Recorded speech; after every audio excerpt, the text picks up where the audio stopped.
Pourquoi certains réussissent et d'autres non? Serait-ce parce que certains sont avantagés? Oui, ça l'est. Et cela se résume en une phrase. Les gagnants gagnent, les perdants perdent. Si je ne gagne pas, si je ne réussis pas, alors je suis un perdant? Comme les perdants perdent, je suis condamné à vie? Bien sûr que non. Restez à l'écoute parce qu'on va voir tout de suite comment arranger ça. Ici Zag et nous allons voir pourquoi les gagnants gagnent et les perdants perdent. À voir les grands accomplisseurs, on dirait qu'ils ont toujours tout réussi dans leur vie, depuis leur plus jeune âge. Comme s'ils étaient faits pour ça. Vouloir les défier ou atteindre les mêmes résultats qu'eux semble être impossible. Ou carrément stupide d'y penser en être capable. Et pourtant, on en a marre de ne pas réussir. Ça fait mal de se voir échouer, de ne pas être un gagnant, ou plutôt quelqu'un qui accomplit tout ce qu'il entreprend. Pourquoi il existe un fossé entre les perdants et les gagnants? J'ai une piste qui pourrait changer la donne.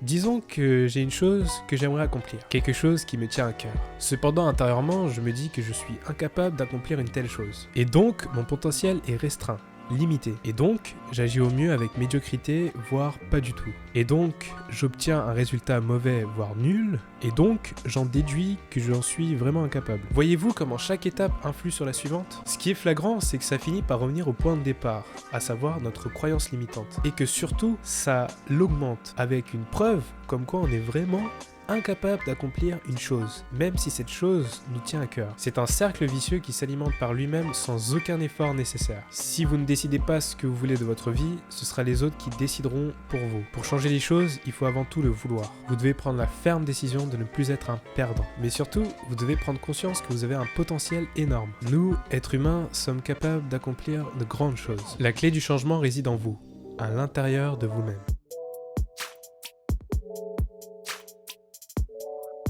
Pour entamer ce changement, concrètement, ça donne quoi? Reprenons ensemble ce cercle vicieux. Voyons maintenant ce qu'est chaque élément de ce cercle. Croyance, potentiel, action, résultat. Ce que vous avez devant vous est un modèle présenté par Tony Robbins. Tony Robbins est un célèbre coach et auteur dans le développement personnel américain. Normalement, vous le voyez comme ça, mais je me suis permis d'accentuer son côté cyclique. Maintenant, changeons un seul élément. Disons qu'à un moment donné, je prends la ferme décision de croire que je suis un gagnant, que je suis fort et capable d'accomplir de grandes choses. Attention, je décide d'y croire à 120%. Et je me le répète à chaque fois que ma petite voix intérieure essaye de me persuader du contraire. Je le précise car on ne fait pas ça en disant seulement des mots creux. Ça demande un réel effort et il faut s'en persuader réellement. Alors, que se passe-t-il? Je crois fermement que je suis capable de grandes choses, que je peux le faire. Et donc, mon potentiel se défait de toutes ces chaînes. Et donc, je donne mon maximum, je me surpasse. Et donc, j'ai un résultat.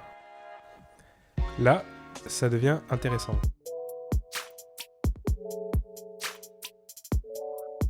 Pourquoi je ne précise pas quel genre de résultat vous allez obtenir comme je l'ai fait avec le cercle vicieux? Parce que je ne suis pas devin en fait. Où est l'intérêt de faire tout ça si le succès n'est pas garanti? Peu importe le résultat que vous obtiendrez, je peux vous garantir qu'il sera meilleur que si vous partiez d'une croyance limitante. Mais entrer dans un cercle vertueux ne garantit pas le succès, forcément. Vous allez échouer encore et encore. Mais vous allez mieux échouer. J'ai une citation très intéressante d'Henry Ford.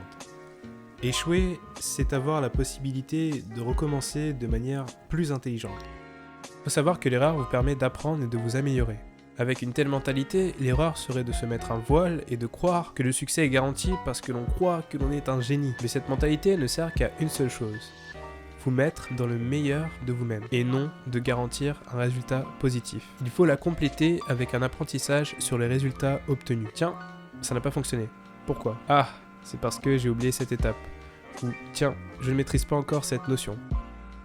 Avec cette mentalité qui vous rend capable, vous apprendrez de vos erreurs et vous échouerez de moins en moins jusqu'à atteindre le succès. En commençant par des croyances limitantes, cela relèverait du miracle de réussir. Là, vous provoquerez vous-même votre succès.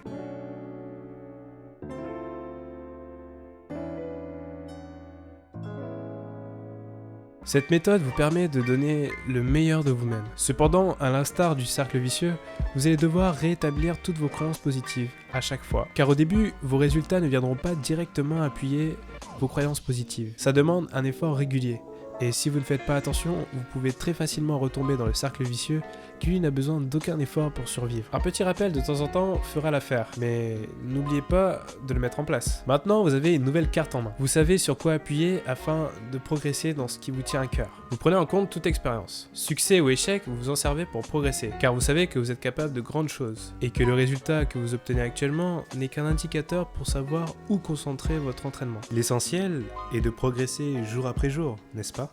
Cette vidéo touche à sa fin. Devenir un gagnant, quelqu'un qui accomplit de grandes choses, commence avant tout dans sa tête. Si vous voulez apprécier ce changement, vous savez quoi faire maintenant. J'espère vous avoir aidé dans votre quête de développement. J'ai pour prétention de vous aider à développer des compétences critiques pour l'accomplissement de vos rêves. Si vous souhaitez me suivre et voir davantage, n'hésitez pas à vous abonner, à laisser un pouce bleu, à commenter et à partager. Je vous souhaite un bon courage pour tout ce que vous entreprenez. Et surtout, soyez forts!